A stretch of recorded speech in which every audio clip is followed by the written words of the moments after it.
हे मुनियों, साधु प्रासंगिक है, पृष्ठ है, पूछा गया, अहम में भवद्भिः आप लोगों के द्वारा लोक संसार मंगलम मंगल कल्याण यत् क्योंकि कृत बनाया गया कृष्ण भगवान संप्रश्न संगत प्रश्न ये न जिससे आत्मा स्व सुप्रसिद्धति पूर्णतया प्रसन्न होता है। मुनिय साधु पृष्ठोहम भवद्भिर्लोकमंगलम यत् कृतः कृष्ण संप्रश्नो येनात्मा सुप्रसिद्धति। ओम ज्ञानतिमिरन्धस्य ज्ञानाञ्जनशलाकया चक्षुरुन्मिलितं येन तस्मै श्रीगुरुवे नमः। श्रीचैतन्यमनोभीष्टं स्थापितं येन भूतले स्वयंरूपकदामयं ददाति सर्वदान्तिकं वन्देऽहं श्रीगुरो श्रीयुतपदकमलं। श्रीगुरोन्मेस्वांस श्रीरूपं साग्रजातं सगणरघुनाथान्वितं तं सजीवं साद्वैतं सावधूतं परिजनसहितं कृष्णचैतन्यदेवं श्रीराधाकृष्णपादान् सगणललिता श्रीविशाखान्वितांश्च। हे कृष्ण करुणा सिंधु दीनबंधो जगत्पते गोपेश गोपिकाकांत राधाकांत नमस्ते। तप्त कांचन गौरांगी श्री राधे वृंदावनेश्वरी वृषभानुसुते देवी प्रणमामि हरिप्रिये। वाञ्छाकल्पतरुभ्यश्च कृपा सिन्धुते एव च पतितानां पावनेभ्यो वैष्णवेभ्यो नमो नमः। जय श्री कृष्ण चैतन्य प्रभु नित्यानंद श्री अद्वैत गदाधर श्रीवासदि गौर भक्तवृंद। हरे कृष्णा कृष्णा कृष्णा हरे हरे हरे राम राम राम हरे हरे। तो एक्चुअल में तो भागवत को महाभागवती वर्णन कर सकते हैं, भागवत का वर्णन तो उनके मुख से अच्छा लगता है। फिर हम प्रयास करेंगे, थोड़ी चर्चा करेंगे। तो आज का जो श्लोक है, पिछला श्लोक जो प्रभु जी ने लिया था, तो जिसका हम मंगलाचरण करते हैं कि पाठ करने से पहले नारायण नमस्कृत्यम नरम चैव नरोत्तमम देवीं सरस्वतीं व्यासं ततो जयम् उदीरये। तो हम देखते हैं कि ये जो श्लोकों की कड़ी चल रही है, उसमें पहला जो अध्याय गया उसमें प्रथम 3 श्लोक जो मंगलाचरण के हैं, फिर सुखदेव गोस्वामी जो शौनकादि ऋषि हैं वो सूत गोस्वामी से पूछ रहे हैं प्रश्न। 6 प्रश्न पूछे उन्होंने, पहले अध्याय में खाली प्रश्न ही पूछे हैं और दूसरे अध्याय से वो उत्तर देना चालू करते हैं। तब यहाँ से जो सारा जो भागवतम का जो आगे के जो स्कंद हैं उसमें जो उत्तर ही है, ये जो 6 प्रश्न पूछे हैं पहले अध्याय में, उनके उत्तर का ही विस्तार है आगे। तो क्या क्या जो 6 प्रश्न थे उसका हम थोड़ा सा रिवाइज करते हैं।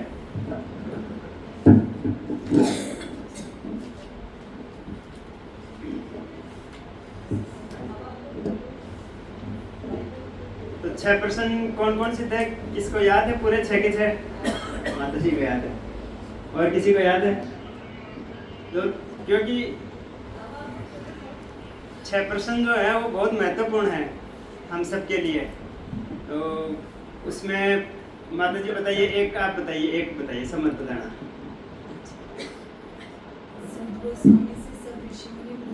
जीवन का श्रेय क्या? हाँ, और प्रभु जी कोई दूसरा कोई क्वेश्चन बताएंगे?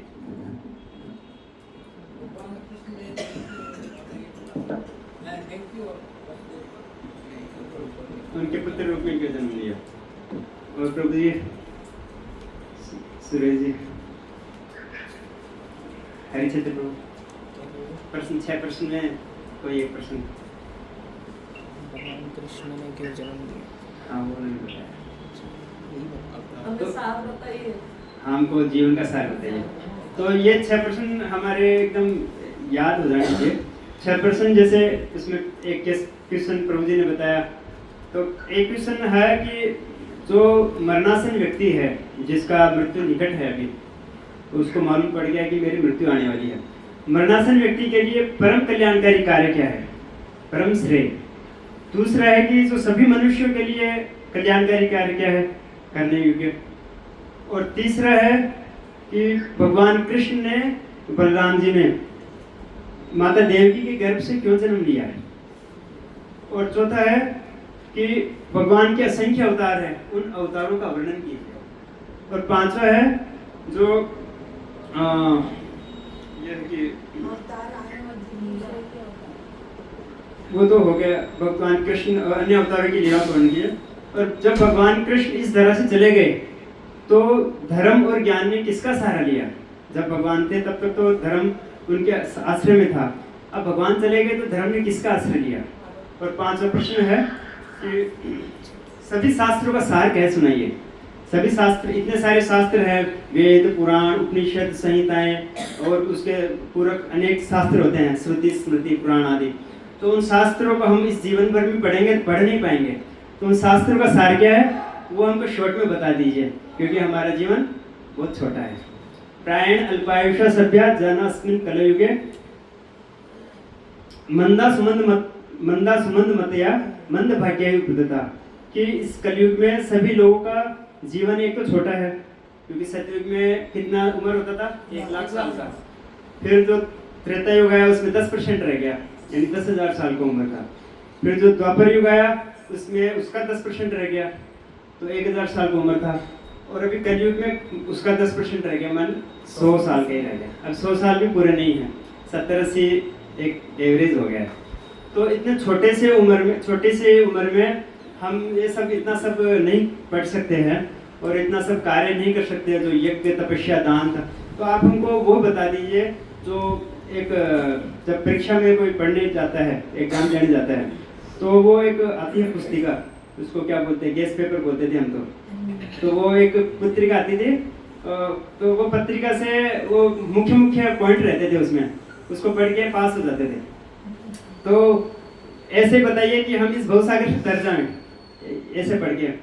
बाकी तो अन्य अनेक शास्त्र है, तो उनको हम पढ़ने जाएंगे तो हमारा जीवन पूरा हो जाएगा, वो पूरे नहीं होंगे शास्त्र। ऐसा बोलते हैं कि महाभारत में 1,00,000 श्लोक हैं, रामायण में भी 24,000 श्लोक हैं, और सारे पुराणों को मिलाएं 18 पुराण हैं, सारे पुराणों को मिलाएं किसी में 24,000 है, किसी में 40,000 है, किसी में 60,000 है। ऐसे श्लोकों को पढ़ते पढ़ते हम एक दिन पूरे हो जाएंगे। तो हमको मात्र वही पढ़ना है जो हमारे लाभ के लिए है, जिसके लिए हमने मनुष्य जीवन लिया है, जिससे हमारा परम कल्याण हो सकता है। तो ये श्रीमद् भागवतम पुराण हमारा परम आभूषण है, परम मंगल करने वाला है। और इसको पढ़ने से सभी शास्त्रों का हमको ज्ञान हो जाता है, एक ही जगह बैठ के। और हमको पूरे ब्रह्मांड के ऊपर गोलोक धाम वृंदावन का सभी वर्णन है इसमें। भागवतम में ऐसा बोलते हैं कि सभी कलाएं हैं, सभी शिक्षाएं हैं, इसके बाहर कुछ नहीं है। जैसे इतिहास, वेद इतिहास है, व्यापार कैसे करना चाहिए, घर में बच्चा कैसे जन्म लेता है, कैसे उसकी वृद्धि होती है, और राजनीति का ज्ञान है, उसमें विज्ञान है, अंतरिक्ष का ज्ञान है, उसमें परिवार में कैसे रहना चाहिए, और मनुष्य जीवन का जितने भी जरूरत है, जो भी शिक्षा की आवश्यकता है, सारा इसमें है, इसके बाहर कुछ नहीं है। तो जो व्यक्ति भागवतम पढ़ रहा है वो सारे शास्त्रों का उसने अध्ययन कर लिया है, ऐसा बोलते हैं। क्योंकि जब बताते हैं कि नारद मुनि व्यासदेव जी के पास आए थे, तो उन्होंने कहा कि मैं अभी खुश नहीं हूँ, इतने वेदों का मैंने रचना की, पुराणों की रचना की, मेरा मन प्रसन्न नहीं है। तो उन्होंने कहा कि आप अभी तक वही लिख रहे हैं जिस चीज़ से व्यक्ति और ज़्यादा अटैचमेंट हो जाएगा। क्योंकि हर व्यक्ति तो इस जगत में अपने इंद्रिय सुख लेने के लिए आता है, सुख भोगने के लिए आता है, कैसे मैं सुखी रहूं, कैसे मैं इंद्रिय तृप्ति करूं, कैसे मैं अपने आप को भोग और संग्रह करूं। तो उसी चीज़ को और बढ़ा रहे हो आप ये शास्त्रों के माध्यम से। क्योंकि शास्त्रों में क्या लिखा है, वेदों में क्या लिखा हुआ है कि आप ये यज्ञ करो, ये पुण्य करो, तो उससे आपको स्वर्गलोक मिलेगा। और स्वर्गलोक क्या है, भविष्य का इंद्रिय तृप्ति है। इस जीवन में हमको इंद्रिय तृप्ति है कि हम अच्छे से रहें, अच्छा पैसा कमाएं, हमारी इच्छाओं की पूर्ति करें। और भविष्य की इंद्रिय तृप्ति है पुण्य कार्य करना, यानी हम पुण्य कार्य करेंगे, पेड़ लगवाएंगे, सराय बनवाएंगे, धर्मशाला बनवाएंगे। ये सब कार्य करने से हमको एक कर्मफल जनरेट होता है। जैसे पाप का एक कर्मफल होता है तो नरक में जाना पड़ता है, पुण्य का एक कर्मफल होता है कि स्वर्ग में जाना पड़ेगा, तो स्वर्ग में हमको फिर वो भोगना पड़ेगा, उससे हम बच नहीं सकते। तो वो अनंत काल तक हम स्वर्ग में, जैसे यहाँ पे 100 साल का जीवन है, वहाँ 36,000 साल का जीवन है, तो वहाँ 36,000 साल तक हम सुख भोग के फिर हमारे पुण्य खत्म हो जाएंगे।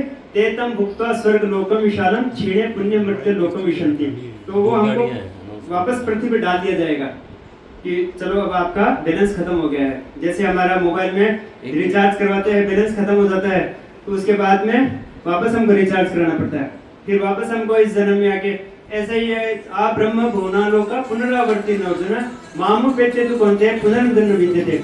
तो 14 लोकों में ये जो पृथ्वी, जो भूलोक है, जो भूलोक जो किसको बोलते हैं, जिसमें हम रह रहे हैं, पृथ्वी लोक है। तो पृथ्वी के नीचे जी 2 टू व्हीलर है GJ 05 MS 3228 3228 चाबी दे दीजिए। वो क्या JCB आई है तो दीवार टूट रही है। और एक टू व्हीलर है 4808 बैटरी वाली गाड़ी है। हाँ ये एक चाबी दे दीजिए। एक ही है।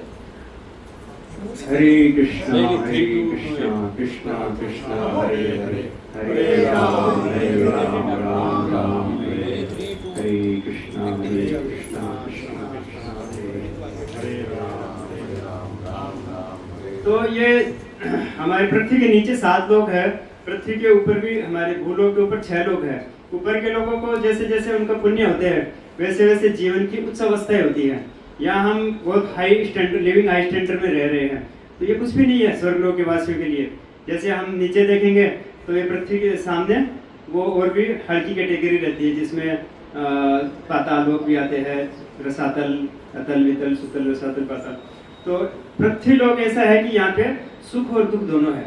स्वर्ग में सुख है और नरकों में क्या है, दुख है। पृथ्वी में ऐसा है कि मिला जुला है। तो यहाँ पे मिला जुला क्यों है, क्यों यहाँ पे हमको प्रेरणा मिलती है कि यहाँ पे हमेशा रहने के लिए नहीं है, हमको यहाँ से बाहर जाना है। हमको कष्ट आते हैं तो बोले छोड़ो, जाओ यहाँ, चलो यहाँ से, ऐसा होता है ना, कष्ट होता है तो फिर हमको थोड़ा सा ज़्यादा कष्ट होगा तो हम भक्ति नहीं कर पाएंगे, फिर हमको थोड़ा रिलैक्स दिया जाता है। ऐसे ही सुख और दुख चलता रहता है।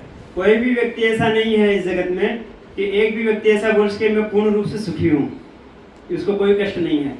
या एक भी व्यक्ति ऐसा नहीं है जो बोल सके मैं पूर्ण रूप से दुखी हूँ, कि उसके जीवन में कोई सुख नहीं है। तो हर व्यक्ति के जीवन में सुख और दुख का मिश्रण चलता रहता है। तो इसके अंदर ही हमको भगवान हमको सुख दुख क्यों दे रहे हैं, सुख इसलिए दे रहे हैं कि ताकि हम भक्ति करें, और दुख इसलिए दे रहे हैं ताकि हम भक्ति करें। मुख्य उद्देश्य क्या है भगवान का, ये जीवों पे करुणा इस करते हैं कि हम भगवान से जुड़े, सन्मुख हों भगवान से। लीलाओं को भगवान अवतार लेते हैं, हम उनके अवतारों की लीलाओं को पढ़ते हैं, उनसे अटैचमेंट होता है, आसक्ति होती है। वो आसक्ति से हम फिर इस जगत की आसक्ति को छोड़ सकते हैं। अगर हम कहें कि हम आसक्ति, आपको कोई आसक्ति नहीं रखनी है, तो वो संभव नहीं है, क्योंकि हमारा जो स्वभाव है प्रेम करने का, आत्मा का जो स्वभाव है, जीवेर स्वरूप है कृष्णेर नित्यदास, जीवेर कृष्णेर तटस्थ शक्ति भेदाभेद प्रकाश। क्योंकि जीव का जो स्वभाव ही है कि वो किसी से प्रेम करना चाहता है। तो प्रभुपाद जी क्या बोलते हैं, जब वो अमेरिका गए और विदेश में गए थे तो उन्होंने देखा कि सड़क पे कुत्ते को कोटी उठा रहे लोग, तो वो बोलते हैं कि अगर जीओडी गॉड की भक्ति नहीं करेंगे, गॉड की सेवा नहीं करेंगे, तो डीओजी डॉग की सेवा करनी पड़ेगी। तो ऐसा उनका जीवन है। तो सबसे अच्छा है हम सर्वश्रेष्ठ भगवान कृष्ण की भक्ति में जुड़े हुए हैं, और उसमें हमको एक अवसर मिला है, तो इसका हम अवसर गंवाना नहीं चाहिए, क्योंकि अवसर बार बार नहीं मिलता है। बहुनाम जन्म नामन्ते ज्ञानवान माम प्रपद्यन्ते वासुदेव सर्वमिति सह महात्मा सुदुर्लभ। भगवान की कृपा से हमको सत्संग मिलता है, और सत्संग से ही हमको विवेक होता है कि क्या सही है क्या गलत है। तो जब सनातन गोस्वामी ने प्रश्न पूछा था कि मैं कौन हूँ, जब चैतन्य महाप्रभु से वो मिले थे बनारस में, तो बोले कि मैं क्यों 3 ताप से दुख पा रहा हूँ। हर व्यक्ति के जीवन में 3 तरह के ताप होते हैं, शारीरिक और मानसिक ताप, दूसरे जीवों के द्वारा दिए गए ताप, और देवी आते हैं। तो ये रहने वाली है, आगे भी आएंगी। ऐसा नहीं कि कोरोना चला गया उसके बाद कुछ नहीं होगा, और आएगा, उससे ज़्यादा आएगा। तो वो हमेशा रहने वाला, पहले भी था, आगे भी रहेगा। तो भक्त कभी भी उससे परेशान नहीं होता है, क्योंकि वो एक भगवान ये सब सिस्टम जानता है। कि वो विचलित नहीं होता है, क्योंकि वो आने वाला है, वो स्वीकार करता है। तो सनातन गोस्वामी जैसे प्रश्न पूछे, ऐसे ही प्रभुपाद जी इसमें बता रहे हैं कि हर व्यक्ति प्रश्न पूछ रहा है कि मेरा धन कहाँ है, मेरा सुख कहाँ है। जैसे संसद में विपक्ष वाले पूछते हैं कि आपने रोजगार कहाँ है, महंगाई बढ़ गई है, राशन कहाँ है, कि वो ये हिंसा हो रही है, सुरक्षा कहाँ है, आपका भविष्य का प्लान क्या है। प्रश्न पूछते हैं, फिर पक्ष वाले जवाब देते हैं। ऐसे ही वो पत्रकार पूछते हैं कि सर आपका प्लान क्या है आगे। तो हर व्यक्ति प्रश्नोत्तरी में लगा हुआ है। तो गीता जो है, भगवत गीता, तो वो स्टार्ट कहाँ से हुई? अर्जुन के प्रश्न से। अर्जुन ने बोला कि इतने सारी समस्याएं हैं, मैं युद्ध नहीं करूंगा, अनेक प्रकार की बातें बताई। फिर उन्होंने कहा कि कार्पण्य दोषो पहते स्वभाव है, जस्रे शाम निश्चितम ब्रूहि तन्निशिष्यस्ते हम शाधि माम त्वाम प्रपन्नम। तो यस्रे शाम निश्चितम ब्रूहि तन्मे, जो मेरे लिए कल्याणकारी है वो आप बताइए। मैं समझ नहीं पा रहा हूँ कि मैं कंफ्यूज हो गया हूँ, मेरे को क्या करना चाहिए क्या नहीं करना चाहिए। तो जब भगवान की शरण ली, पहले तो मित्र थे, फिर भगवान की शरण ली, तो भगवान ने उनको अर्जुन प्रश्न पूछते गए, भगवान उत्तर देते गए। तो ऐसे प्रश्नोत्तरी के अनुसार भगवत गीता का ये संवाद जो है पूरा प्रश्नोत्तरी पे ही है, और भागवतम का संवाद भी पूरा प्रश्नोत्तरी पे ही है। तो प्रश्न हमको पूछना चाहिए। अगर हमारे मन में कोई भी चीज़ का डाउट है तो उसको दबाना नहीं चाहिए, क्योंकि इससे तीन व्यक्ति का फायदा होता है। जो प्रश्न पूछ रहा है उसका डाउट क्लियर होगा, जो बोल रहा है उसको भी फायदा होगा, और जो दूसरे लोग जो सुन रहे हैं उनको भी फायदा होगा। तो ये प्रश्न पूछने में कभी कंजूसी नहीं रखना चाहिए। जो कंजूसी रखेगा तो उसका वो फिर डाउट बढ़ता जाएगा।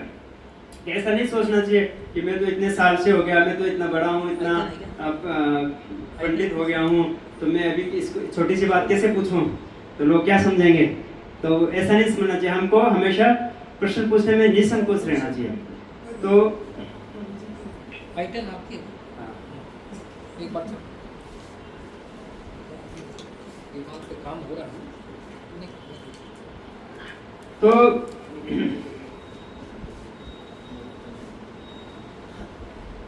भगवान के अलावा हम जो भी प्रश्नोत्तरी करते हैं वो दुख का कारण होता है। कृष्ण कथा ही कथा, बाकी सब जगत की व्यथा है।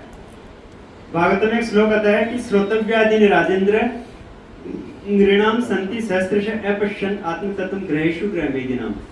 कहने सुनने के लिए श्रोतव्यादि राजेंद्र, सुनने के लिए हजारों विषय है इस जगत में। श्रोतव्यादि सुनने के लिए राजेंद्र हे परीक्षित महाराज, श्रोतव्यादि राजेंद्र नृणाम संति सहस्त्रश, हजारों विषय है। अपश्यम आत्म तत्व, परंतु जब उसने आत्म तत्व के बारे में नहीं जाना है तो अपश्यम आत्म ग्रहेषु ग्रहवेदिनाम, तो वो ग्रहवेदी बन के रह जाएगा। अनेक विषय है, राजनीति है, समाज है, परिवार है, और भविष्य के बारे में बहुत सारे विषय है जिनमें हम यूट्यूब पे भी खोलेंगे तो बहुत सारे विषय आते रहते हैं एक के बाद एक दूसरे, परंतु वो हमारा समय खा रहे हैं। आयु हरति वे पुंसाम उद्धन अस्तम चयनसो यस्सरिते ये क्षणेरित उत्तम श्लोक वाक्य। उदय और अस्त होता हुआ सूर्य हमारी आयु को खा रहा है। जैसे हम रोज एक एक पन्ना पलटते हैं, भागवतम पूरी हो जाती है, ऐसे ही हमारी आयु को सूर्य, उदय होता हुआ सूर्य और अस्त होता हुआ सूर्य हमारी आयु को एक एक दिन प्रतिदिन खा रहा है। हमारा जीवन क्षीण हो रहा है। जैसे हमारे नाखून और बाल बढ़ते हैं परंतु हमको दिखते नहीं है, ऐसे ही हमारी आयु क्षीण हो रही है, हमको मालूम नहीं पड़ रहा है। जैसे आज हम 45, 50, 55 साल के हो गए हैं, तो ये इतने दिन हमारा जीवन से लेस हो गया है। जितने दिन की उम्र थी हमारी, जितने सालों की, तो उतने दिन हमारे चले गए। उससे खुश मत हो। हमारे जैसे 80 साल, मान लो 90 साल का उम्र है, तो मान लो हमारा जो 60 साल चला गया, तो अभी 30 ही बचा है। अभी गंभीर होना चाहिए हमको। जैसे जैसे उम्र होती जाती है वैसे हमको ज़्यादा से ज़्यादा गंभीर होना चाहिए। अभी हमारी जो भौतिक जो कार्यकलापों को धीरे धीरे कम करना चाहिए। 50 साल के बाद बोलते हैं वानप्रस्थ आश्रम में जाना चाहिए। तो हमको भागवत के बारे में सुनना चाहिए, उससे प्रश्न करना चाहिए। तो आज का जो श्लोक है वो प्रश्न पे ही है कि सूत गोस्वामी जो कि उनको बधाई दे रहे हैं कि बहुत अच्छा आपने कृष्ण के बारे में पूछा है। कृष्ण के बारे में पूछना वो परम मंगलकारी है, सबके लिए मंगलकारी है। लोक मंगलम, बहुत भी लोक मंगलम, क्योंकि इससे आत्मा का प्रसन्नता होती है, आत्मा इससे प्रसन्न होती है। हम इतने भी सुख के कार्य कर लें परंतु हमारी आत्मा कभी भी प्रसन्न नहीं होगी। हमको सुख सुविधा मिल सकती है, जैसे एक मछली का उदाहरण बताते हैं प्रभुपाद जी। एक मछली को हम पानी से निकाल के उसको अच्छे मखमल के गद्दे पे रख देंगे, उसको अच्छे से अच्छे पकवान मिठाई खिलाएंगे, परंतु वो सुखी नहीं रहेगी, तड़पती रहेगी। परंतु उसको पानी में डाल देंगे तो प्रसन्न होकर भाग जाएगी। ऐसे ही हम कितने सुख सुविधा जुटा लेंगे भौतिक जगत की, उससे हम सुखी नहीं हो पाएंगे। हम सुखी होंगे भगवान से जब जुड़ेंगे, क्योंकि आत्मा, हम कौन है? आत्मा है। और आत्मा की आत्मा कौन है? परमात्मा है। हमारे शरीर में हम रहते हैं आत्मा रूप में, और आत्मा के साथ में कौन रहते हैं? परमात्मा रहते हैं। आत्मा की भी आत्मा है परमात्मा। तो हम परमात्मा को खुश करेंगे, भगवान का जो एक स्वांश है तो हम भगवान से जुड़ेंगे तो वो खुश होंगे, तो हम अपने आप ही खुश हो जाएंगे। तो उसको ऐसे हम समझ सकते हैं, जैसे हमारे घर पे, हमारे प्रतिष्ठान पे जो स्टाफ रहते हैं, जो सेवक रहते हैं, मैनेजर रहते हैं, तो वो लोग क्या करते हैं कि जो मालिक बोलता है वैसे कार्य करते हैं, और अपने मन मर्जी से करेंगे तो डांट खाएंगे। भाई तेरे को ऐसा बोला था, तूने अपना दिमाग क्यों लगाया? जैसा सेठ ने बोला वैसा कर दो, अपना दिमाग नहीं लगाने का। तो सेठ भी खुश और मालिक भी खुश, सेठ भी खुश और नौकर भी खुश। तो ऐसे ही उसको टेंशन भी नहीं है। अगर वो अपने दिमाग लगाएगा तो डांट भी खाएगा और टेंशन भी होगी। वो अपना काम किया, अपनी ड्यूटी पूरी किया और फ्री हो गया। ऐसे ही हम जैसे भगवान बता रहे हैं, जैसे गुरु साधु बता रहे हैं, शास्त्र बता रहे हैं, उनके अनुसार हम अगर कर देंगे, ये सब भगवान का है, हमारा नहीं है। जो भी व्यापार है, जो भी परिवार है, जो भी हमारे पास जो भी हमारे कंट्रोल में हमारी जो भी चीज़ है, तो वो सब भगवान का है, हमारा नहीं है। हम एक मैनेजर के रूप में नियुक्त हुए हैं। तो मैनेजर के अनुसार हम अगर कार्य करेंगे तो हमको क्या तकलीफ होता हो? कोई तकलीफ है? कोई उसमें लाभ होता है तो नौकर को कोई तकलीफ नहीं है, कोई हानि होती है तो नौकर को कोई तकलीफ नहीं है। उसकी तो पगार फिक्स है महीने के एंड में, तो उसको कोई मतलब नहीं है सेठ कम कमा रहा है, ज़्यादा कमा रहा है, वो अपने आनंद में रहता है। ऐसे ही अगर भौतिक जगत में सुख आ रहे हैं, दुख आ रहे हैं, कुछ इधर हो रहा है, उधर हो रहा है, तो हमको उस पर ज़्यादा परेशानी होना चाहिए। सब भगवान का है, वो करवा रहे हैं। एक इंस्ट्रूमेंट बन के हमको कार्य करना चाहिए। जैसे भगवान कृष्ण बंसुरी बजाते हैं, तो बंसुरी को दूसरे वृक्ष बोले कि हमने क्या गुनाह किया था, तो आपने होठों पे तो बांस को लगाया हुआ है, बंसुरी को लगाया हुआ है, हमेशा अपने साथ में रखते हो। तो बोले कि इसने अपने आप को खोखला कर लिया है, और जैसा मैं चाहता हूँ वैसे ही बजती है, और तुम लोग अपने मन की चलाते हो। तो हम अगर भगवान के हिसाब से बजेंगे, उनके हिसाब से चलेंगे, तो हम भगवान के प्रिय हो जाएंगे। तो हमको कोई टेंशन नहीं रहेगा, कोई सुख आए दुख आए, सब भगवान का है। हम खाली इंस्ट्रूमेंट बनना है भगवान का। तो यहाँ बता रहे हैं भगवान, हम तात्पर्य पढ़ते थोड़ा। हम तो प्रभुपाद जी का ही पढ़ेंगे, बाकी अन्य जो विश्वनाथ चक्रवर्ती ठाकुर का और जीव श्रीधर स्वामी का, वो सब हम नहीं पढ़ेंगे। तो चूंकि पहले कहा जा चुका है कि भगवान द्वारा परम सत्य को जाना जा सकता है, अतएव नैमिषारण्य के ऋषियों के प्रश्न उचित हैं, क्योंकि उनका संबंध परम सत्य भगवान श्री कृष्ण से है। भगवद गीता में 15.15 में भगवान कहते हैं कि सारे वेदों में भगवान कृष्ण की खोज की उत्कंठा के अतिरिक्त कुछ भी नहीं है। इस तरह कृष्ण संबंधी प्रश्न वैदिक जिज्ञासाओं के सार समाहार है। जिज्ञासा तो जो वेदों का जो ग्रंथ वेदांत सूत्र, उनका सार के एक पुस्तक आती है वेदांत सूत्र करके। तो वेदांत सूत्र में पहला श्लोक है, उसमें छोटे छोटे सूत्र होते हैं। अथा तो ब्रह्म जिज्ञासा, कि अब आप मनुष्य बन गए हो, अब आप जिज्ञासा करो। कि पशु पक्षी जिज्ञासा नहीं कर सकते कि मेरे को डंडा क्यों मारा, मेरे को ऐसा दुख क्यों आ रहा है, ऐसा नहीं कर सकते, और ना वो कहीं फरियाद कर सकते हैं। तो मनुष्य जीवन में हम ये उसके लिए काबिल होते हैं कि ऐसा क्यों हो रहा है, मैं कौन हूँ, मैं कहाँ से आया हूँ, मेरा संबंध किससे है, मैं इस जगत में दुख क्यों पा रहा हूँ, मैं शरीर छोड़ने के बाद कहाँ जाऊँगा। भगवान कौन है, देवता कौन है, देवी देवता और भगवान में क्या अंतर है, हमको भगवान की भक्ति क्यों करनी चाहिए, भगवान की भक्ति से क्या होगा, ये सारे प्रश्न पूछने चाहिए। तो ये सारे प्रश्न पूछेंगे, ये जिज्ञासा होगी, तब हमको हमारा माइंड क्लियर होगा, हमारा विजन क्लियर होगा। अभी जब हम प्रभुपाद जी के जो आंदोलन में नहीं आए थे, तब तक हम समझते नहीं थे कि देवी देवता और भगवान में क्या अंतर है। सभी तो एक ही मानते हैं, अभी भी सब सारी दुनिया एक ही मानती है। और अभी जैसे गणेश उत्सव गया, अभी नवरात्र गए, तो गणेश जी आते हैं तो गणेश जी की पीछे पड़ जाते हैं, नवरात्र है तो दुर्गा जी को पीछे पड़ जाते हैं, और फिर वो कोई आएंगे तो उसके पीछे पड़ जाएंगे। तो वो व्यापार है, वो हमारा इस जगत में कुछ आवश्यकता है, उस आवश्यकता की पूर्ति के लिए देवी देवताओं को नियुक्त किया गया है इस भौतिक जगत का संचालन करने के लिए। तो भगवद गीता में आता है, 7वें अध्याय में पूरा आता है इसमें। तो वो देवी देवता वो नियुक्त किए गए हैं, वो एक पद है।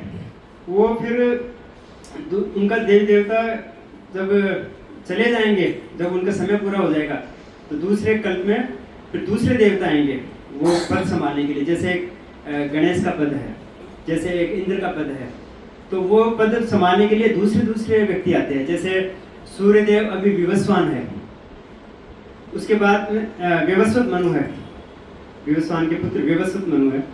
तो अभी इंद्र है, पुरंदर है, बाद में बलि महाराज बनेंगे, ऐसे ये पद है। तो भगवान बोलते हैं कि जो देवताओं की पूजा करते हैं तो उनके जो वरदान है वो क्षणिक होते हैं, और जो मेरी भक्ति करते हैं वो मेरे पास आते हैं और वो कभी क्षय नहीं होते हैं। क्योंकि भगवान और भगवान से संबंधित कोई भी चीज़, भक्ति भक्त, उनका कभी भी क्षय नहीं होता है। स्वल्पम अल्पस्य धर्मस्य त्रायते महतो व्ययात्। हम थोड़ा सा भी सेवा करते हैं भगवान की, तो हमें अनेक प्रकार के कष्टों से मुक्ति मिल जाती है, अनेक हजारों गुना उसका प्रतिफल मिलता है।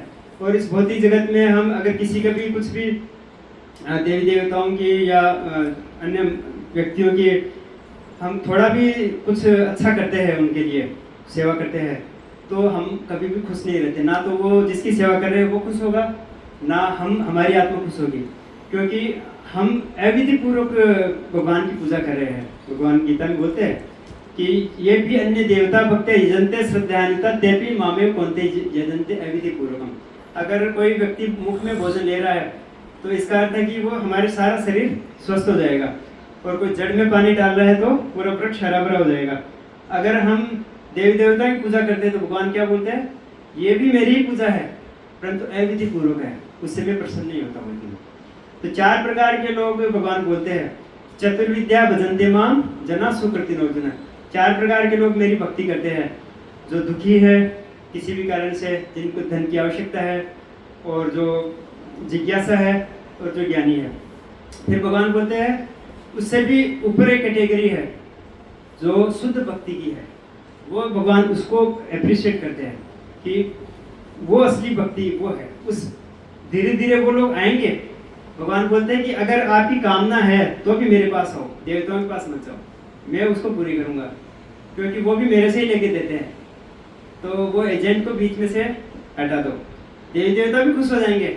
जिनकी हम भक्ति कर रहे हैं, हमारे स्वामी की डायरेक्ट भक्ति कर रहा है। शिव जी क्या बोलते हैं, जो मेरा भक्त है उससे मैं इतना प्रसन्न नहीं हूँ, जो मेरे स्वामी का भक्त है उससे मैं इतना प्रसन्न हूँ। अपने भक्तों को उन्होंने बचाया नहीं, रावण उनका भक्त था, और जो भस्मासुर था, हिरण्याक्ष, हिरण्यकशिपु, ये ब्रह्मा जी, तो ये लोगों ने बचाया नहीं उन्होंने। तो जब रावण सीता जी का हरण करके ले गया था, तो शिव जी ही रुद्र अवतार के रूप में हनुमान जी बने थे, और जो शिव जी के जो भक्त रावण है उसी को मारने में सहायक बने थे हनुमान जी। तो वो चाहते नहीं है, मजबूरी में देना पड़ता है। तो बहुत खुश होते हैं अगर कोई डायरेक्ट भगवान की भक्ति करते हैं ना। तो जैसे हम वो उदाहरण सुनते हैं, सनातन गोस्वामी कचरे के डब्बे में जब पारसमणि दिया था, तो भगवान शंकर ने उनको, एक ब्राह्मण को वरदान दिया कि बोलो क्या चाहिए, तो बोले कि मेरे को सबसे श्रेष्ठ वस्तु चाहिए। तो बोले कि सनातन गोस्वामी के पास जाओ वृंदावन में, उनके पास सर्वश्रेष्ठ वस्तु है। तो उन्होंने बोला कि मेरे को शिव जी ने भेजा है, तो उन्होंने कचरे के डब्बे में से पारसमणि लेके चले जाओ बोले। तो फिर वो बोला कि पारसमणि कचरे के डब्बे में रखा है, तो मतलब तिजोरी में भी कुछ होगा अलग से। तो बोला कि मुझे तो ये कचरे वाली चीज़ नहीं चाहिए, इससे भी अच्छी चीज़ चाहिए, तिजोरी वाली चीज़ चाहिए। तो बोले कि तो उसको पहले फेंक के आओ, जब तक आसक्ति मिटेगी नहीं तब तक नई चीज़ नहीं मिलेगी। तो नदी में फेंक आए, यमुना नदी में। फिर बोले कि अब मेरे साथ बोलो हरे कृष्णा कृष्णा कृष्णा हरे हरे, हरे राम राम राम हरे हरे। ये बोले इस जगत की सबसे कीमती चीज़ है, इससे कीमती चीज़ कुछ भी नहीं है। तो हम देखते हैं कि अनेक उदाहरण से भागवतम में हमको बार बार इस चीज़ पे विश्वास दिलाया जाता है। श्रद्धा शब्द विश्वास कहे सुदृढ़ निश्चय, कृष्ण भक्ति के लिए सर्व कर्म कृत है। कि हमको जब इतनी श्रद्धा हो जाएगी कि कृष्ण भक्ति करने से सब कुछ संपन्न हो जाएगा, तब हम आगे बढ़ेंगे, तब हम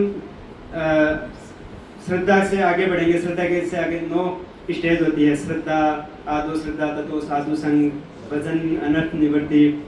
तो वो धीरे धीरे जैसे बोलते हैं कि दूध होता है, दूध को एक उबालते रहते तो क्या बन जाता है, रबड़ी बन जाता है। तो ऐसे ही हमारी श्रद्धा जब गहरी होती जाती है तो आसक्ति भाव प्रेम तक पहुंच जाती है। तो वो श्रद्धा ही है, परंतु वो कहाँ अटकी हुई है, अनर्थ निवृत्ति में अटकी हुई है।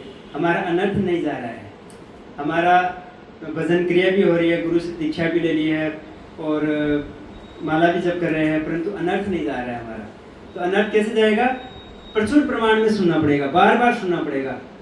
और जो प्रभु जी बता रहे हैं, प्रभु जैसे भक्तों से हमको बार बार सत्संग क्लास अटेंड करना, ऐसा नहीं कि आज मन नहीं है, आज वो हो गया, नहीं।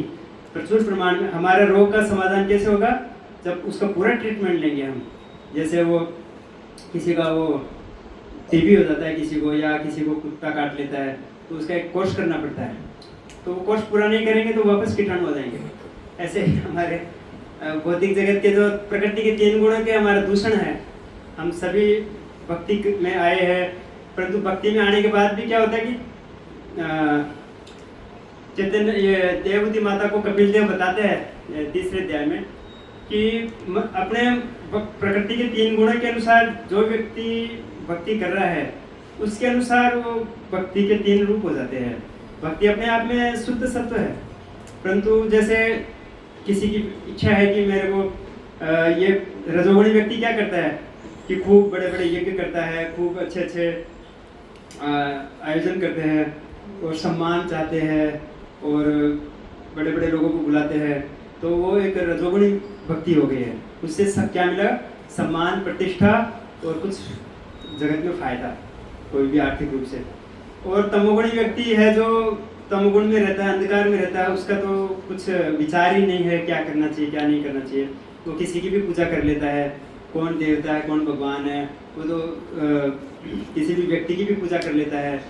और जैसे प्रभुपाद जी बताते हैं हिटलर की भी पूजा करते थे उस समय लोग, तो वो तमोगुणी भक्ति मानी जाती है। और जो सतोगुणी है उसमें हमारा जो लक्ष्य नहीं रहता कि इस कार्य को करने से मेरे को कुछ लाभ प्राप्त होगा, अपना कर्तव्य समझ के, शास्त्र को आदेश समझ के और निस्वार्थ भाव से कर्तव्य समझ के करता है, तो वो सतोगुणी भक्ति है। और कृष्ण की प्रसन्नता के लिए कोई करता है तो वो असली भक्ति शुद्ध सत्व में कहलाते हैं कि भगवान को क्या प्रसन्न है। भगवान की अभी तो हम लोग क्या है कि सब भगवान के पास जाते हैं कुछ मांगने के लिए, हमारी जो डिमांड्स की सप्लाई करने का एक माध्यम समझते हैं, परंतु भगवान हमको वो देना चाहते हैं जो इस जगत में हमको कोई भी नहीं दे सकता। तस्यैव हेतो प्रेतेत कोविदो। इस जगत में हम घूम घूम के 14 लोगों में जो चीज़ नहीं मिल सकती आसानी से, वो चीज़ भगवान हमको देना चाहते हैं, प्रभुपाद जी हमको देना चाहते हैं। तो वो क्या है कि वो तस्यैव हेतो प्रेतेत कोविदो न लभ्यते भ्रमताम परिदर तत् लभ्यते दुखवत अंत्य सुखम कालेन सर्वत्र गंभीर ऐसा। तो अनेक जन्मों में हमको सुख दुख तो ऐसे ही जो भोग की सामग्री है अनेक जन्मों में हमको ऐसे ही मिल जाएगी और पहले भी मिली है, परंतु हमको हमारे प्रयास से वो ज़्यादा सुख बढ़ जाएगा या हमारा दुख कम हो जाएगा, वो नहीं होने वाला है। वो हमारे जो प्रारब्ध में फिक्स है उसमें थोड़ा बहुत हेर फेर कर सकते हैं, ज़्यादा कुछ होने वाला नहीं है। परंतु हमारे जो एनर्जी, हमारी ऊर्जा को है, हमारे पुरुषार्थ को है, भगवान क्या कह रहे हैं कि उस चीज के लिए लगाओ जो इस जगत में 14 लोगों में नहीं मिलने वाली है। बाकी सुख दुख तो ऐसे ही मिल जाएंगे, तो वो चीज के लिए हमको प्रयास करना है। तो भागवत में जो दूसरे श्लोक में आया है, जो पहले अध्याय के दूसरे श्लोक में, कि परमो निर्मत शरणाम सताम धर्मो प्रोजित केतुओ अत्र, कि जो चतुष्पुरुषार्थ बोलते हैं, धर्म अर्थ काम मोक्ष, उसको तो लात मार के भगा दिया है। भागवत में बोले तुम्हारा काम नहीं है, भागवत में बोले कि तुम्हारा काम नहीं है, ये कृष्ण प्रेम के लिए, जो परमहंसों के लिए है, हंसों के लिए है। जो परंतु जो परमहंस नहीं है तो वो भी धीरे धीरे सुनते हुए परमहंस बन जाएंगे धीरे धीरे। इसलिए हमको बार बार सुनना चाहिए, बार बार प्रभु जी की क्लास अटेंड करना चाहिए, और जैसे बताया है वैसा करना चाहिए। हमारा दिमाग नहीं लगाना चाहिए, क्योंकि जो पूरा दिमाग लगा दिए, जिन्होंने अपना पूरा जीवन अनेक गुरु परंपरा से हमको वो मिला है, तो फिर हमको अलग से प्रयास करने की क्या आवश्यकता है। जो कहा वो कर देने, तो हमको वो लाभ मिल जाएगा। तो हम आगे बढ़ते हैं। सारा संसार प्रश्नों तथा उत्तरों से परिपूर्ण है। सारे पक्षी, पशु तथा मनुष्य शाश्वत प्रश्नों एवं उत्तरों में व्यस्त हैं। भोर होते ही सारे पक्षी अपने अपने नीड़ों में प्रश्नों तथा उत्तरों में लग जाते हैं। पक्षी भी प्रश्न करते हैं, मेरे दाने कहाँ है, मेरा चुग्गा कहाँ है ना। और मनुष्य भी जब तक प्रगाढ़ निद्रा में न हो प्रश्नोत्तर में व्यस्त रहता है। जब वो सुबह जगता है 4 बजे से लेके रात को 10 बजे तक प्रश्न ही प्रश्न रहते हैं कि आज क्या, कौन सी सब्जी बनेगी, आज क्या बनाएंगे, आज क्या प्रसाद आएगा, आज का प्रसाद आने की बहुत सुस्वादु है हमारी आत्मा प्रसन्न हो जाएगी। तो हम वो प्रश्न करते हैं, जब बड़े बड़े प्रोग्राम होते हैं तो सबसे पहले यही प्रश्न होता है कि क्या प्रसाद बनेगा और कहाँ होगा, कैसे करेंगे, जैसे प्रश्न लगे रहते हैं। इसी प्रकार वकील तथा विद्यार्थी भी क्रमशः कचहरियों तथा विद्यालयों और महाविद्यालयों में व्यस्त रहते हैं। जो कोर्ट होती है उसमें प्रश्नोत्तरी होती है, कोर्ट में अंदर। सांसद भी संसद में प्रश्नोत्तर में ही लगे रहते हैं, और राजनीतिज्ञ तथा प्रेस प्रतिनिधि भी प्रश्नोत्तर में मशगूल दिखते हैं।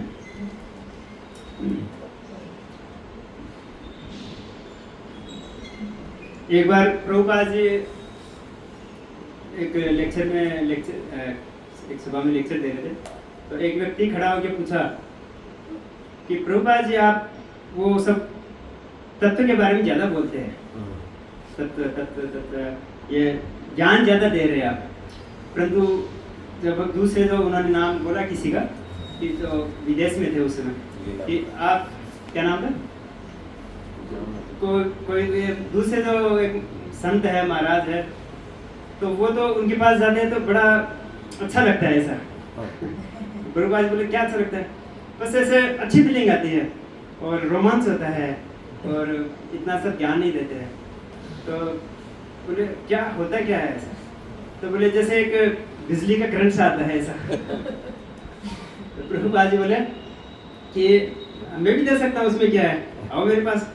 तो प्रभुपाद जी के पास गए वो, तो बोले कि ये है ना स्विच बोर्ड है, उसके अंदर अंगुली डालो अच्छे से करंट आएगा। तो वो प्रभुपाद जी बोलते ये तो सेंटिमेंटल ज्ञान हमको नहीं लेना है, हमको समझना है। ज्ञानम देहम सविज्ञानम, हम ज्ञान को समझेंगे तत्व से, तब हम पूरा कन्विंस होंगे, और कन्विंस होंगे तो हम वो हमारे हृदय में, हमारे दिल में ठहरेगा, हमारे मस्तिष्क में ठहरेगा वो। क्योंकि जब तक हम कन्विंस नहीं होंगे तो ऐसे ही हम कर लेंगे सेंटिमेंटल, तो वो लंबा नहीं चलेगा। और फिर बाद में जैसे जैसे प्रगति करेंगे वैसे वैसे वो सब लक्षण भी आएंगे अगर उसमें योग्यता है तो। परंतु जो सेंटिमेंटल भक्ति नहीं बताई प्रभुपाद जी ने, तत्व से समझो। गीता में भगवान क्या बोलता है, जन्म कर्म से मे दिव्यम एवं यो वेति तत्वतः तत्वतः, यहाँ बताया है। तो भगवान की जन्म और लीलाओं को समझना चाहिए कि भगवान का जन्म हमारे जन्म के जैसा नहीं है, और हम तो कष्ट पाते हैं, कष्ट के साथ में पैदा होते हैं, तो भगवान अपनी इच्छा से आते हैं इस जगत में, तो कर्मों के फल से नहीं आते हैं। ऐसे हमको तत्व से समझना चाहिए। नहीं तो क्या है कि भगवान भी जन्म लिया था, भगवान भी रासलीला करते हैं, भगवान भी चोरी करते हैं, भगवान पे अनेक आरोप करते हैं। क्योंकि जब तक हम प्रभुपाद जी जैसे भागवतम के महाभागवत के मुख से नहीं सुनेंगे, जो भक्त के मुख से नहीं सुनेंगे, गुरु परंपरा से नहीं सुनेंगे, तब तक हमको लाभ की बजाय हानि हो सकती है। हम भगवान के से प्रतिस्पर्धी हो सकते हैं, द्वेष कर सकते हैं। इसलिए बोलते हैं कि अवैष्णव मुखोद्गीर्णम उत्तम हरि कथामृतम श्रणम नेव कर्तव्यम सर्वशिष्टम यथापेन। सनातन गोस्वामी बोलते हैं हरि भक्ति विलास में कि जैसे सर्प को छुआ हुआ दूध हम नहीं पीते हैं, चाहे कितना भी अच्छा हो, उसी प्रकार जो अभक्त है, जो भगवान को भक्त नहीं है, उनको परम नहीं मानते हैं, तो उनके मुख से अगर हम सुनेंगे तो मायावादी भाष्य सुन ले है सर्वनाश। तो ऐसे 9 चीज अच्छी बोल देंगे, फिर लास्ट में 10वीं चीज बोल देंगे ऐसी कि वो सब मटियामेट हो जाएगा। ऐसे ही हमको तत्व से समझना चाहिए। गीता में और भगवान बोलते हैं कि भक्त्या माम अभी जानाति यावन यस्यास्मिन् तत्त्वतः। बहुत जगह बोलते हैं तत्व के बारे में, तत्व से जानो। येषां त्वन्त गतं पापम जनानां पुण्य कर्मणां ते द्वंद्व मोह निर्मुक्ता भजन्ते मां बहुनाम जन्म नामन्ते ज्ञानवान मां प्रपद्यन्ते वासुदेव सर्वति स महात्मा सुदुर्लभ। तो अनेक जन्मों के हमारे पुण्य होते हैं, तब हम ये तत्व की चीज समझने के लिए काबिल होते हैं। हम इस्कॉन में ये प्रभुपाद जी के मूवमेंट में आने के पहले हम ये सब कहाँ जानते थे? कृष्ण हमारे अंतरंग स्वामी, मित्र, पिता या पुत्र तथा माधुर्य प्रेम के लक्ष्य प्रियतम हैं। कृष्ण को भूलकर हमने प्रश्नों तथा उत्तरों के अनेक लक्ष्य बना लिए हैं, किंतु इनमें से किसी से भी हमें पूर्ण तुष्टि नहीं हो पाती। कृष्ण के अतिरिक्त सारी वस्तुएं क्षणिक तुष्टि प्रदान करने वाली है। एक तो होता है श्रेय और एक होता है प्रेम। तो अर्जुन ने भी कहा यस्य शाम निस्तम रोहितन में, जो मेरे लिए कल्याणकारी हो, श्रेयकारी हो, वो मेरे को बताइए। और जो तुरंत इंस्टेंट मनोरंजन करते हैं, इंस्टेंट हमको सुख देते हैं, उसको प्रेय बोलते हैं। ये किया, ये लाभ हो गया। परंतु जो जैसे हम कोई बीमारी होती है तो डॉक्टर के पास जाते हैं, तो जो एलोपैथिक डॉक्टर वाले क्या करते हैं, ये बीमारी है, ये दवा ले लो। फिर दूसरे दिन आते हैं कि मेरे को साइड इफेक्ट हो गया, चलो ये दवाई ले लो। तो मेरे को इससे उल्टी दस्त हो गए, उल्टी दस्त की दवाई दे देगा। इससे मेरे को बुखार हो गया, बुखार की दवाई। वो जड़ नहीं काटेगा, आपकी बीमारी की जड़ नहीं काटेगा। और जो आयुर्वेद वाले क्या करते हैं, आपकी जो बीमारी की जड़ है उसकी दवाई देगा, समय लगेगा परंतु परमानेंट सॉल्यूशन हो जाएगा। ऐसे ही ये जो वो प्रेय है और ये श्रेय है। यदि हम पूर्ण तुष्टि चाहते हैं तो हमें कृष्ण विषय प्रश्नों तथा उत्तरों को ग्रहण करना होगा। बिना प्रश्न किए या उत्तर दिए हम क्षण भर भी जीवित नहीं रह सकते। एक छोटी सी अवधि में भी हम बिना सोचे नहीं रहते। स्वल्पम गीता में भगवान बोलते हैं कि नहीं कस्य क्षणमपि जातु तिष्ठत्य कर्मकट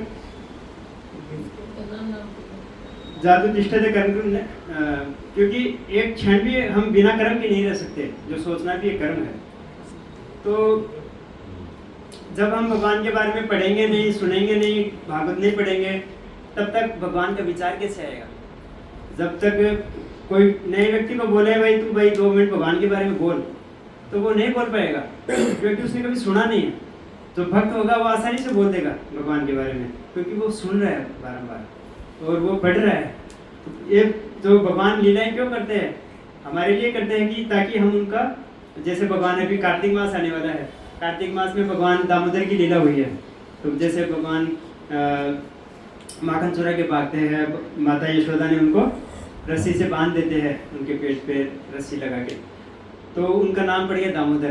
तो ऐसी लीलाएं हम रोज पढ़ेंगे, रोज सुनेंगे, तो हमको भगवान से प्रेम होगा।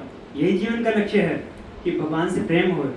भगवान से प्रेम होगा तब हम भौतिक जगत से धीरे धीरे डिटेच होंगे, हम उससे विरक्त होंगे। क्योंकि भागवत में आगे श्लोक आएगा कि वासुदेवे भगवती भक्ति योग प्रयोजितम जनयति आसु वैराग्यम ज्ञानम चेत हेतुम। जैसे जितनी जितनी मात्रा में कृष्ण से जुड़ते जाएंगे उतनी उतनी मात्रा में हम हमारे अभद्र, हमारे भौतिक अटैचमेंट कम होता जाएगा। तो किसी को देखना है कि उसका कृष्ण भक्ति में प्रगति कितना है, तो ये एक प्रमाण है कि उसका भौतिक अटैचमेंट कितना कम हुआ है। वो कितना विचलित होता है भौतिक प्रभावों से, सुख दुख से। तो ये अभी जैसे कार्तिक मास आएगा, जब हमारा अगला वीक आएगा शनिवार, तब तक 11 तारीख हो जाएगी, आज 4 तारीख है, तो 7 तारीख से हमारा ये कार्तिक मास स्टार्ट हो जाएगा। 7 तारीख को पूनम है, उसी दिन से हम मान लेते हैं। तो पूरा 1 महीने तक हमारा कार्तिक मास चलता है। तो कार्तिक मास में कहते हैं कि सेल, एक बम्पर सेल लगती है भक्ति की। जैसे कोई दिवाली पे कोई सेल लगाते हैं कि एक के साथ 2 फ्री या एक के साथ 3 फ्री, परंतु भगवान बोलते हैं एक के साथ 1000 फ्री। 1000 फ्री कोई दे सकता है? एक माला कर, एक नाम लेते हैं हम, हरे कृष्णा कृष्णा कृष्णा हरे हरे, हरे राम राम राम हरे हरे। तो आज हमने लिया है तो एक नाम लिया है, और कार्तिक आएगा तो यही एक नाम 1000 नाम हो जाएगा, 1000 के बराबर हमको पुण्य मिलेगा, इतना लाभ है। और वही नाम अगर हम धाम में जाके लेंगे तो लाख गुना हो जाएगा। कार्तिक का मतलब है, ये राधा रानी का एक नाम है कार्तिक, तो उज्जेश्वरी, कार्तिकेश्वरी, तो राधा जी का नाम से ये कार्तिक का नाम पड़ा है। भगवान गीता में बोलते हैं कि मासना मार्ग शीर्षम, कि मेरे को मार्ग शीर्ष बहुत प्रिय है, परंतु उससे भी प्रिय है ये कार्तिक का महीना भगवान को, क्योंकि ये राधा जी को प्रिय है, राधा जी उनके सबसे ज्यादा प्रिय है। तो राधा जी की बहुत कृपा मिलती है कार्तिक के महीने में। स्वल्पम अल्पस्य धर्मस्य त्रायते महतो, हम छोटा सा कार्य करते हैं, एक छोटा से छोटा। जैसे एक कथा आती है कि एक चूहा था, तो वो चूहा कोई मंदिर में जाता है, दीपक जलता है, तो घी की बाती से सुगंध आती है, उसको खाता है, फिर उसके मुंह पे चिपक जाती है बाती और वो कूदता रहता है। तो भगवान सोचते हैं कि ये नृत्य कर रहा है दीपक लेके, तो उसको परम गति प्राप्त हो जाती है, वैकुंठ चला जाता है। तो ऐसे हर दिन एक उत्सव है कार्तिक के अंदर, एक भी दिन ऐसा नहीं है जो उत्सव नहीं है, हर दिन कुछ ना कुछ विशेष महिमा है, मतलब रोज उत्सव होते हैं पहले दिन से लेकर 30 दिन तक। तो हम एक भगवान को दीपक ऑफर करते हैं तो हमारे करोड़ों जन्मों के पाप नष्ट हो जाते हैं, जो हमने करोड़ों जन्मों में किए होंगे। तो हमको इसका पूरा लाभ लेना चाहिए, और पूरे महीने जब हम करते हैं तो फिर हम स्वभावतः भगवान से अटैच हो जाते हैं, जो व्यक्ति नया है। तो तुलसी जी को जल देना, तुलसी जी को दीपक दिखाना, भगवान कृष्ण को दीपक दिखाना, धाम वास करना, और गीता भागवतम का अध्ययन करना, माला का जप करना, हरे कृष्ण मंत्र का, तो ये हम जो भी कर रहे हैं उसमें थोड़ा सा हम बढ़ा के करें, तो ये हमारा इसमें लाभ मिल सकता है। कार्तिक महीने में वो जो पूरे साल में जो लोग भक्त नहीं बनते हैं वो कार्तिक के महीने में बन जाते हैं। तो उस कार्तिक के महीने में हमको अधिक से अधिक दीपदान कराना चाहिए घरों में जाके। दीपदान करने से वो कभी न कभी, एक बार हमने दीपदान कर दिया तो वो कभी न कभी जिंदगी में भक्त बनेगा, ऐसा महाराज बता रहे थे, भक्ति प्रिय महाराज बता रहे थे। इसलिए हमको अधिक से अधिक लोगों को इसमें जोड़ना चाहिए। बड़े छोटा छोटा हम प्रोग्राम करें घरों में, लोगों को जोड़ें, परंतु इससे लाभ बहुत है, जो करवा रहे हैं उसको भी लाभ है। चूंकि श्रीमद् भागवत कृष्ण विषयक प्रश्नों का उत्तरों को बताने वाला ग्रंथ है, अतएव हम इस दिव्य साहित्य के पठन तथा श्रवण मात्र से परम तुष्टि प्राप्त कर सकते हैं। मनुष्य को चाहिए कि श्रीमद् भागवतम को समझकर समस्त सामाजिक, राजनीतिक या धार्मिक विषयों से संबद्ध समस्याओं का हल खोज निकाले। श्रीमद् भागवतम तथा कृष्ण समस्त वस्तुओं के सार है। सार है ये। नाम संकीर्तनम यस्य सर्व पाप प्रणाशनम प्रणाम दुख शमनम तम नमामि हरिप्रम। कि हमको दो ही कार्य करने हैं, भगवान कृष्ण का नाम लेना है, उनको प्रणाम करना है। जैसे हम प्रणाम करते हैं, नाम लेते हैं, सारे दुखों का, सारे कष्टों का क्षय हो जाता है। अब कोई व्यक्ति कष्ट पा रहा है, मैंने उसको बीमारी है, बहुत कष्ट है, तो मैंने उनको कहा कि भगवान का नाम लो, नाम हर समस्या की समाधान है, हर समस्या की चाबी है। तो वो नहीं लेते हैं, उनको विश्वास नहीं होता। बोले मेरे को इतने सारे लोगों ने इतने सारे उपाय बताए हैं, 15-20, मैं क्या क्या करूँगा, और एक ऐड कर रहे हो आप, और इतने सारे ऐड किए तो ये भी ऐड कर लो, क्या दिक्कत है।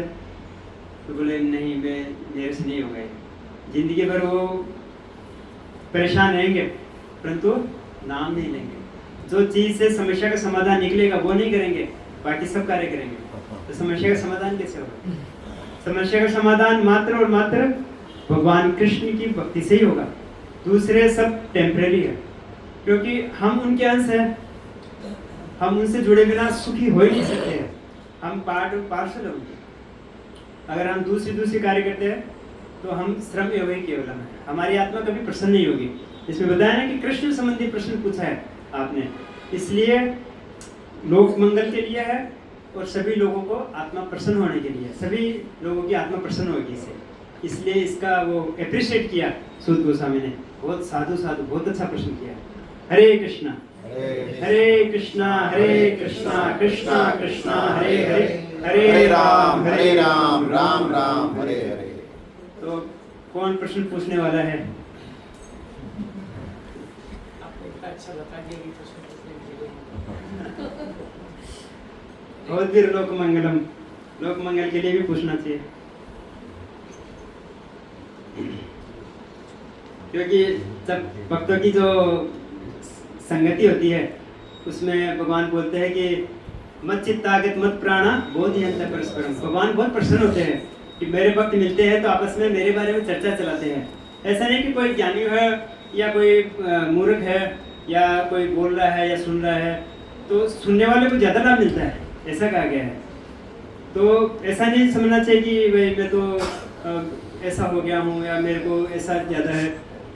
ये मतलब भगवान की प्रसन्नता के लिए है। हम भगवान की प्रसन्नता के लिए हम मिलते हैं कि जहाँ भगवान बोलते हैं कि जहाँ मेरे भक्त मिलते हैं नाम स्वामी वैकुंठ है योगी नाम हृदय से तत्र तिष्ठामि मद भक्ता यद गायंती मद भक्ता तत्र तिष्ठामि नारद। कि ना मैं वैकुंठ में रहता हूँ ना योगियों के हृदय में रहता हूँ, जहाँ मेरे भक्त मेरे बारे में चर्चा चलाते हैं वहाँ मैं रहता हूँ। तो ऐसे चर्चा चलाते हैं वहाँ भगवान साक्षात रहते हैं। भगवान अपनी कथाएं सुनने के लिए बहुत आतुर रहते हैं। ऐसा हाँ बोलिए। मुझे आपने बताया कि मेरी भक्ति 4 प्रकार के लोग करते हैं, उसमें जिज्ञासु का आर्त दुखी अर्थार्थी यानी जिसको धन की आवश्यकता है, जिज्ञासु है संसार के बारे में जानने की जिज्ञासा रहती है, मैं कौन हूँ कहाँ से है, ये सब रहते हैं। और ज्ञानी होते हैं कि उनको ज्ञान है भगवान की भक्ति करना चाहिए, भक्ति नहीं है शास्त्रों का ज्ञान है, शास्त्रों का ज्ञान है, भक्ति करना चाहिए, कर लेते हैं। परंतु प्रेम के बाद की चीज है। कृष्ण प्रेम कुमार तो महान पंचम पुरुषार्थ प्रेम, वो उसके लिए चैतन्य महाप्रभु चीज देखे गए। चैतन्य महाप्रभु स्वयं भगवान है ना, और वो इस गुरु परंपरा में आए हैं। वो उनकी जो शिक्षा के अनुसार ये सब चल रहा है। तो ये कोई साधारण चीज नहीं है, हम मनगढ़ंत नहीं है, भगवान का दिया हुआ है। भगवान के आदेश से रूप गोस्वामी सनातन गोस्वामी ने ग्रंथों का प्रकाश किया, धामों का प्रकाश किया। प्रभुपाद जी उनकी शिक्षाओं पे सब प्रकाश कर रहे हैं। जैसे एक वो बोलते हैं खिचड़ी और चावल बनाने के लिए दाल और चावल लाते हैं, है ना। खिचड़ी बनाने के लिए क्या लाते हैं? दाल और चावल। तो वो दुकानदार देता है और वो दाल चावल को माता जी घर पे लाके उसको पकाते हैं और फिर कोई भक्त उसको परोसता है। तो हमको खाली परोसना है और खाना है, खाली परोसना और खाना है। किसी ने गुलाब जामुन बनाए होंगे, कोई इंस्टेंट कोई उसका सामग्री लाया होगा, हमको खाली परोसना और खाना है, उसी से हमारा कल्याण हो जाएगा। भगवान बोलते हैं कि मेरा प्रसाद लो, उसी से महाप्रसाद गोविंदे नाम ब्राह्मण वैष्णव। तो ये सारे शास्त्र है, जो सारा ज्ञान वेदों का ज्ञान है, भगवान का ज्ञान है। भगवान ने दिया ब्रह्मा जी को, ब्रह्मा जी से आया नारद जी के पास, नारद जी से आया व्यास देव जी के पास, व्यास देव जी से गुरु परंपरा है, सुखदेव गोस्वामी है, जो चैतन्य महाप्रभु है, प्रभुपाद जी तक आया। प्रभुपाद जी ने सारे ग्रंथों का रचना ये लिखा, टीका लिखी इस पे।